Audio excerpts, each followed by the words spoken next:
Welcome back everyone to another Filmora tutorial. In this video, I'm going to show you how you can reverse any video using this application. So let's get started right away. First of all, open up the Filmora app on your device.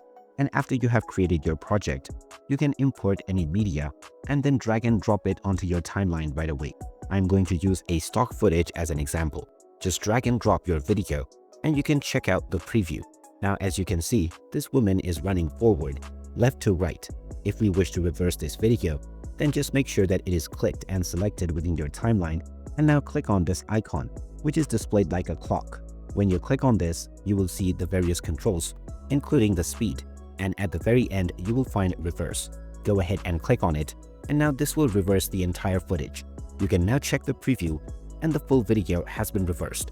If you only wish to reverse a section of the video, then just drag the vertical bar to the point where you wish to start your reverse, and then split the video into two equal parts using Ctrl B or by using the cut option. Now you can only select the part where you would like to reverse and then follow the same steps to reverse your footage.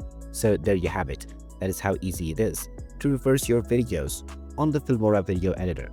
If you find this video helpful, don't forget to hit that like button and subscribe to our channel for more useful tips and tutorials. Thanks for watching, and I will see you again in the next video.